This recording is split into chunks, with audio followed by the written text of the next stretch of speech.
दोस्तों, इस समय महाकुंभ चल रहा है। ऐसे में आपने एक शब्द जरूर सुना होगा, अखाड़ा। इन अखाड़ों से विभिन्न साधु संत आते हैं। ये कुश्ती वाला अखाड़ा नहीं है दोस्तों। तो फिर क्या है? तो दोस्तों, इस वीडियो में हम बात करने वाले हैं, आखिर ये अखाड़े क्या होते हैं जिससे साधु संत संबंध रखते हैं। आखिर इन धार्मिक अखाड़ों को क्यों बनाया गया था और इनका क्या मकसद था। दरअसल दोस्तों, अखाड़े साधुओं का वो दल होता है जो शस्त्र विद्या में निपुण होते हैं। वैसे आम भाषा में बात करें तो जिस मैदान पर कुश्ती खेली जाती है उस मैदान को भी अखाड़ा बोलते हैं। कहा जाता है कि अलग शब्द से ही अखाड़ा शब्द निकला है। पहले अखाड़े शब्द का इस्तेमाल नहीं किया जाता था और इन्हें साधुओं का बेड़ा कहा जाता था, और मुगल काल में इसे अखाड़ा कहा जाने लगा। कहा जाता है कि जब समाज में धर्म विरोधी शक्तियां हावी होने लगी तो उसी समय गुरु शंकराचार्य जैसे कई साधु सन्यासियों ने ऐसे मठों की स्थापना की।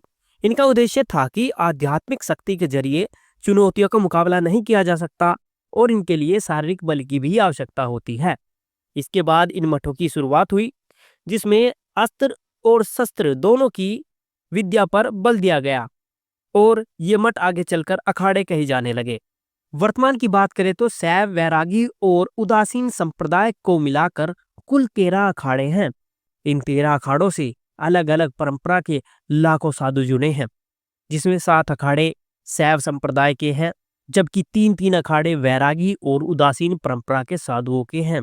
कुंभ और अर्ध कुंभ के आयोजन में इन अखाड़ों की खास भूमिका होती है। अखाड़ों में वर्चस्व की लड़ाई की वजह से साल 1954 में अखिल भारतीय अखाड़ा परिषद की स्थापना की गई थी। अखाड़ों में परंपराओं के आधार पर अंतर होता है, साथ ही हर अखाड़े में अलग अलग तरह से दीक्षा दी जाती है। जैसे कुछ अखाड़ों में महिला साध्वियों को भी दीक्षा दी जाती है और कुछ अखाड़ों में केवल ब्रह्मचारी ब्राह्मण ही दीक्षा ले सकते हैं। इसके अलावा कहीं 8 से 12 साल तक के बच्चों को भी दीक्षा दी जाती है। दोस्तों, वैसे अखाड़ों के संत आपको कम ही देखने को मिलेंगे, लेकिन जैसे ही कुंभ और अर्ध कुंभ का आयोजन होता है तो अखाड़े के संत मेले में आते हैं। शुरुआत में सिर्फ 4 ही अखाड़े थे। समय के साथ इनकी संख्या बढ़कर 13 हो गई। वर्तमान में अखाड़ों को 3 भागों में बांटा गया है, शैव अखाड़े, वैष्णव अखाड़े और उदासीन अखाड़े। शैव अखाड़े की अगर बात करें तो इसमें शिव की पूजा करने वाले साधु सम्मिलित होते हैं। शैव संप्रदाय के कुल 7 अखाड़े हैं। जूना अखाड़ा शैव संप्रदाय का सबसे बड़ा अखाड़ा माना जाता है। इसमें सबसे ज्यादा साधु संत है। इसकी स्थापना 1145 में कर्णप्रयाग में हुई थी। आह्वान अखाड़ा इसकी स्थापना 547 ईस्वी में हुई थी। अग्नि अखाड़ा इसके इष्ट देव गायत्री हैं।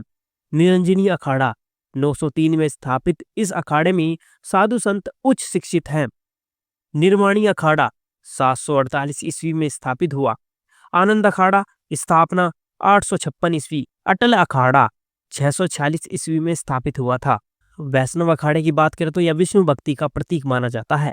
वैष्णव अखाड़े के 3 प्रमुख अखाड़े हैं, दिगंबर अखाड़ा, निर्मोही अखाड़ा, निर्वाणी अखाड़ा। उदासीन अखाड़े की बात करें तो इसमें भक्ति और सेवा का संगम है। इसमें 3 अखाड़े हैं। नंबर 1 उदासीन पंचायती बड़ा अखाड़ा 1825 में हरिद्वार में इसकी स्थापना हुई। उदासीन पंचायती नया अखाड़ा 1846 में हरिद्वार के कनखल में स्थापित हुआ। निर्मल अखाड़ा 1862 में बाबा मेहताब सिंह महाराज द्वारा स्थापित किया गया। अखिल भारतीय अखाड़ा परिषद की स्थापना 1954 में होती है। इसका मुख्य उद्देश्य कुंभ मेले का आयोजन और प्रबंधन करना है। इसके अलावा परिषद अखाड़ों के बीच समन्वय स्थापित करने और विवादों को सुलझाने का काम करती है। आज के समय में अखाड़ों का मुख्य कार्य समाज में धार्मिक और बौद्धिक नेतृत्व प्रदान करना है। ये धर्म की रक्षा के साथ साथ सामाजिक और सांस्कृतिक गतिविधियों में भी सक्रिय भूमिका निभाते हैं। दोस्तों, वीडियो इन्फॉर्मेटिव लगी हो तो आप हमारे चैनल को सब्सक्राइब करें, वीडियो को लाइक और शेयर करना ना भूलें।